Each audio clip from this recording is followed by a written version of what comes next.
Spike, for the beginning, maybe you can give us a shortcut how you've been introduced to the term of Chi-Raq, when you get the first time involved, and what was your first impression? CHIRAQ is a term that was coined by local Chicago rappers who liken where they live on the south side and the west side of Chicago to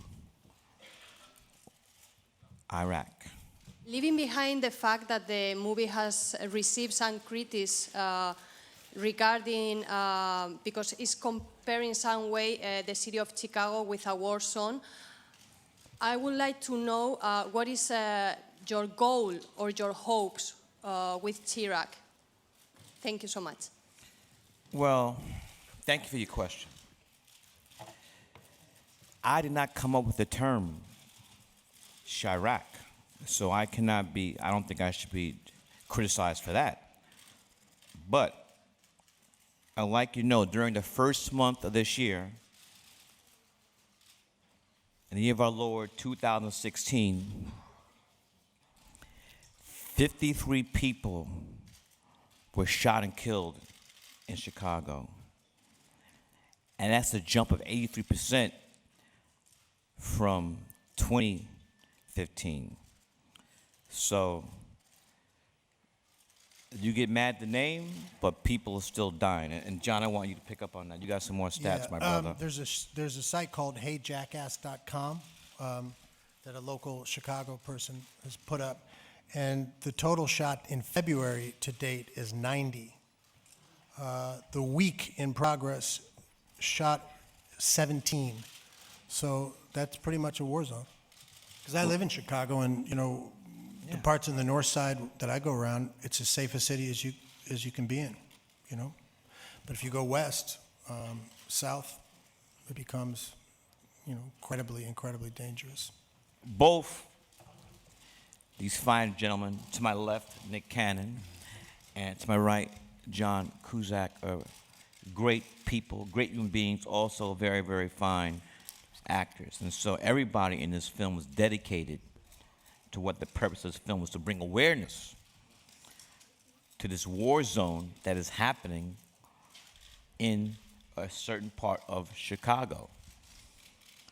The character that we came up, first, a lot of people may not know this, but John's character is based partially on a real life person. His name is Father Michael Flager.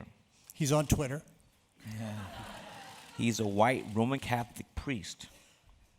His church, the St. Sabina, is in the south side of Chicago. His congregation is all black, 100% African American.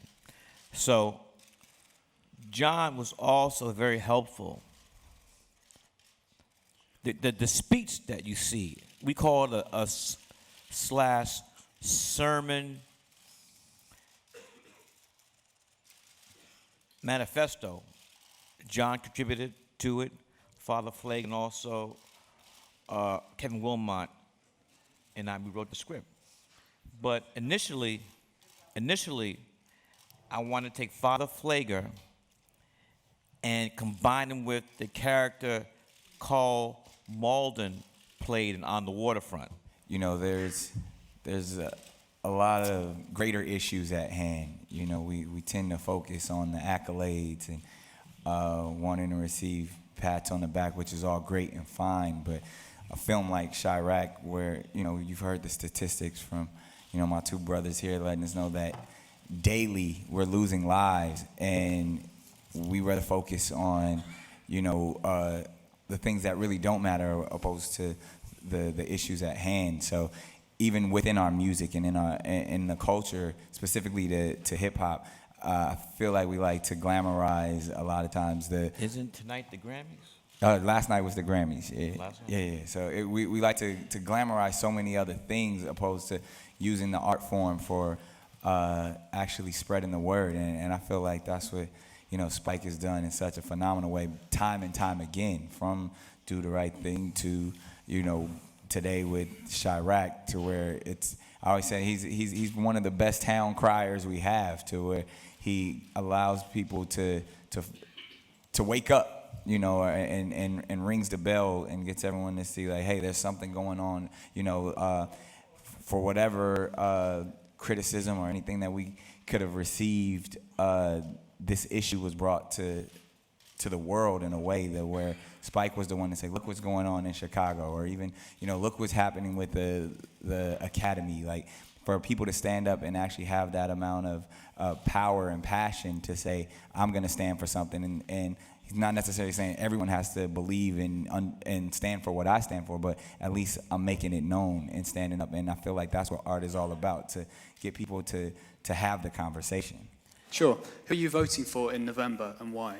All the refugees that are coming into Europe right now, the violence around the world, the West has blown up 7 countries since 9/11. And history didn't begin at 9/11, so I don't want to vote for a Democrat who's going to continue legitimizing murder to solve economic problems. And then, preach morality to people in the United States. But can I ask you a question, Mr. Cusack? Yes, sir. Let me tell you a quick story. Is it going to be a long one? No, I'm going to make a long story short. My wife and I had a benefit for President Obama at our house. I was there. He was there. I forgot about that. It is true.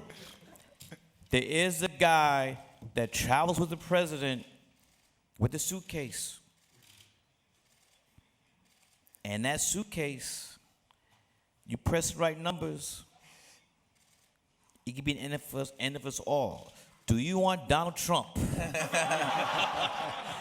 have that suitcase? As I